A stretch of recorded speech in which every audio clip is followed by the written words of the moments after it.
नमः। ओम परमात्मने नमः। ओम राधा वल्लभाय नमः। ओम गोविंदाय नमो नमः।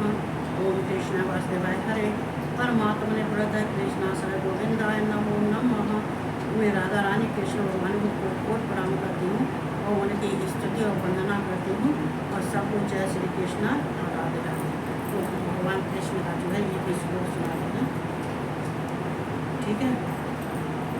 देखो अगर भगवान की सेवा करनी है तो उस सेवा के लिए आडंबर नहीं होना चाहिए। सेवा में आडंबर नहीं होना चाहिए। भगवान की सेवा करते समय पर या हम जिस तरह से भगवान के चरित्र का वर्णन कर रहे हैं या कुछ भी कर रहे हैं तो उसके लिए हमें जो है आडंबर नहीं करना चाहिए। जो कुछ भी करना है वो दिल से करना चाहिए, भाव से करना चाहिए। चूँकि देखो हम और जो काम जो भगवान के प्रति जो काम करता है कोई तो वो भी आदी हो जाता है, जो हो जाता है कि उसके बिना फिर वो नहीं रह सकता है और ना ही उसको चैन मिलता है। तो भगवान कहते हैं कि देखो एक टाइम चाहे 2 टाइम, 1 घड़ी चाहे 2 घड़ी जरूर भगवान का स्मरण करना चाहिए और उनका ध्यान करना चाहिए।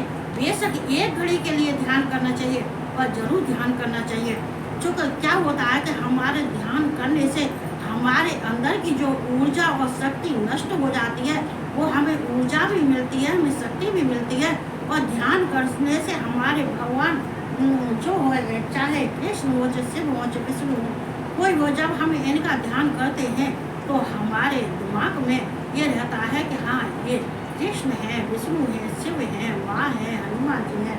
अगर तुम नहीं करोगे तो तुम्हारे दिमाग में ये दिन में एक आध बार आ गया तो ध्यान आ गया, नहीं आ गया तो अपने काम में लगे हुए हैं तो वो जीवन भी बेकार है, वो जीवन व्यर्थ है। इसलिए भगवान देखो यहाँ पे कहते हैं सबसे देखो अर्जुन को बहुत कहते हैं इत क्षेत्रम तथा ज्ञानम ज्ञेयम चाहोक्तम समासत है मदभक्त है ये क्या है मदभक्त वायो पद्यते। देखो भगवान कृष्ण ने कहा क्षेत्र के बारे में कहा है और क्षेत्रज्ञ के बारे में अर्जुन को समझाया है। क्षेत्र और क्षेत्र के बारे में और ज्ञान के बारे में, ज्ञ के बारे में भगवान ने जो ये क्षेत्रज्ञ है, ये ज्ञान है, ये ज्ञ है, ये ज्ञ है, ये भगवान कृष्ण को जाता है और क्षेत्रज्ञ है ये भी भगवान कृष्ण को परम पिता परमेश्वर ब्रह्म को जाता है, ओमकार को जाता है। क्यों जाता है कि देखो यहाँ मनुष्य क्या करता है कि ये जीवन में संसार में आने के बाद में ये प्रकृति में रमण जाता है और प्रकृति के आनंद सुख भोगने लगता है। लेकिन भगवान कृष्ण कहते हैं ये प्रकृति से ही काम नहीं चलता है, ये जड़ है, ये चेतन नहीं है। ये जड़ तो ये जितने जड़ पौधे हैं, पशु हैं, पक्षी हैं, इंसान हैं, इनको उत्पन्न करने वाली होती है ये प्रकृति। लेकिन जो चेतन है वो भगवान कृष्ण है, चेतन है, वो इनमें सब में जान डालने वाले चेतन परमात्मा कृष्ण है। भगवान कृष्ण तीनों गुणों से क्यों परे हैं? ये सत रज तम तीनों गुणों से परे हैं। क्यों परे हैं कि ये 3 गुण प्रकृति के हैं। ये प्रकृति अपने गुणों से ही गुणों को भोगती है और मनुष्य भी इन गुणों को भोगता है। कभी कभी भगवान को भी प्रकृति के कारण इन भोगों को भोगना पड़ता है। तो यहाँ लेकिन भगवान के इनसे कोई फर्क नहीं पड़ता है। लेकिन मनुष्य अगर प्रकृति में रम जाता है तो उसके जीवन का नाश हो जाता है।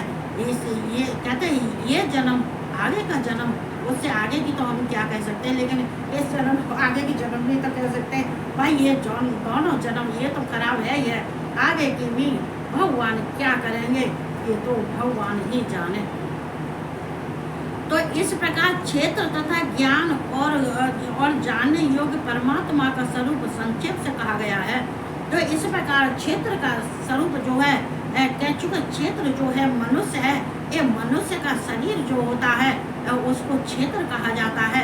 ये मनुष्य क्या काम करता है, उसको जो कार्य भगवान के लिए करने जरूरी होते हैं उन कार्य को करना चाहिए। अगर नहीं करता है तो भगवान कहते हैं कि ऐसे अज्ञानियों के पास में ना ही उनको मेरे स्वरूप का ध्यान रहता है और ना ही उनको कोई पद प्रतिष्ठा मिलती है, उनको कुछ नहीं मिलता है, केवल चूंकि उनको अपने शरीर के आनंद में ही वे विभोर रहते हैं।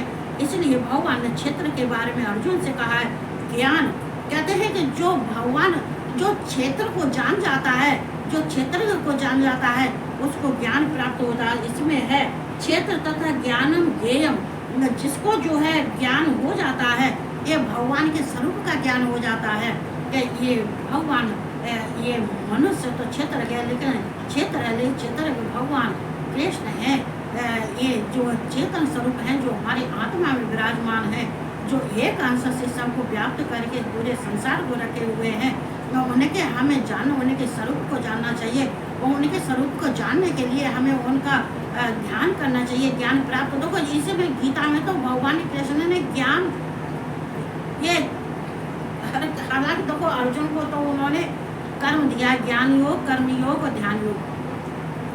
अर्जुन को तो कर्म योग किया, अर्जुन के लिए तो भगवान कृष्ण ने कह दिया कि तू ये केवल तू कर्म कर, बाकी तू सब छोड़ दे, अगर ज्ञान हो तो ना हो तो, लेकिन ये जो है शांति हो गया, ये सब है, इन सब को छोड़ के तू केवल कर्म कर। कर्म का योग भगवान ने कर्म का पाठ उपदेश अर्जुन को दिया है। लेकिन मनुष्य के अंदर ज्ञान की प्राप्ति नहीं होती है तब तक वो ये ब्रह्म को नहीं जान पाते हैं, ना ही कृष्ण को पहचान पाते हैं। इसलिए ज्ञान की जरूरत बहुत है। इसलिए भगवान जो क्या कहते हैं क्षेत्रज्ञ हैं उनको जानना चाहिए, मनुष्य क्षेत्र हैं उनके बारे में सब जानने वाले और जानने योग्य परमात्मा स्वरूप, और उसको जानना चाहिए जो परमात्मा के स्वरूप को जानना चाहिए। जो जानने की चीज़ है उसको, जानने की वस्तु है, जानने की चीज़ है उसको जानना चाहिए। लेकिन जो हमारे न जानने की चीज़ है उसमें ये संसार रमड़ा हुआ है, अज्ञानियों की तरह जो रमड़ा हुआ है। जैसे पशु होते हैं, पशुओं को कोई ज्ञान नहीं होता है, बल्कि मैं तो कहती हूँ पशुओं को बहुत ज्ञान होता है, मनुष्य से ज़्यादा पशुओं को ज्ञान। उनको अपने पराये का ज्ञान होता है, लेकिन मनुष्य अपना पराया भी इस भूल गया। अभी तो कलयुग इतना आया भी नहीं, शुरुआत है। लेकिन बैठते और जानने योग्य परमात्मा का स्वरूप है, केवल जानने के तो भगवान कृष्ण को, परमात्मा को जानना है। ये भगवान कृष्ण है, परम है, परमात्मा है, परमेश्वर है, सर्वात्मा है, सर्वोत्तम है, ये अविनाशी है, निर्विकार है, निर्गुण है। ये इनको जानना चाहिए। चूँकि जो सृष्टि करता होता है, पालन करता होता है, संहार करने वाला होता है, अगर उसको नहीं जान पाए कि सृष्टिकर्ता के लिए क्या सृष्टि करते हैं, तो भगवान कृष्ण ये सृष्टि करता है कि ये पालन करते हैं, ये हम सबका पालन करते हैं, तो उनको ये भी नहीं मालूम है। हालांकि कहीं जाए तो ये पालन का मतलब भगवान विष्णु एक तरफ से कृष्ण जल भी है, स्थित भी है। पालन का मतलब स्थित है, जल भी है। इनको जो है तो अगर भगवान स्वरूप को संक्षेप से, लेकिन फिर भी इसमें अर्जुन में संक्षेप में कह रहा हूँ, ये इसमें ज़्यादा तो हम ये पहले भी मैं कह चुकी, अगर भगवान कृष्ण का तुम अगर तुम भगवान कृष्ण का अच्छे से जानना चाहते हो तो तुम्हें या तो तुम्हें गर्भ संहिता लेनी चाहिए, और कहते हैं और अगर तुम गर्भ संहिता में भगवान का सब कुछ मिलेगा जो है। तो ये संक्षेप से कहा गया है, भगवान कृष्ण कह रहे हैं, ये संक्षेप से कहा गया है, मेरा भक्त इसको तत्व से जानकर मेरे स्वरूप को प्राप्त होता है। जो मेरा भक्त है, अगर वैसे बेसिक संक्षेप में कह रहे हैं भगवान, लेकिन जो मेरा भक्त होता है, जो मुझे तत्व से जानता है, तो मेरे स्वरूप को जो जानता है, जो मुझे अविनाशी को जानता है, तत्व से जानने के बाद में वो मेरे स्वरूप को ही प्राप्त होता है। और जो अज्ञानी होता है वो नहीं जानता है। मनुष्य का भगवान कृष्ण कहते हैं कि ये इंसान जो है, ये उसके अंदर जब अहंकार आ जाता है तो ज्ञान नष्ट हो जाता है। इसलिए अहंकार को नष्ट करने के बाद में ये प्रकृति के ये जो गुण हैं, ये अहंकार है, ममता है, आसक्ति है, क्रोध है, प्रमाद है, इन सबको छोड़ना होता है। और छोड़ने के बाद में जब भगवान के स्वरूप को हम जान जाते हैं और तत्व से जान जाते हैं तो भगवान को प्राप्त कर लेते हैं। भगवान कहते हैं वो भक्त मुझे प्राप्त कर लेता है। इसलिए हमें भगवान कृष्ण को जानने के लिए हमें ज़्यादा नहीं, भगवान कृष्ण को जो है हम कहते हैं कि जड़ को पकड़ना चाहिए। कहते हैं कि टुलक को पकड़ने से कुछ नहीं होता। टुलक को पकड़ोगे नीचे धार से गिरोगे, ऊंचाई पे चढ़ोगे धार से गिरोगे, चूंकि तुम जानते ही नहीं हो।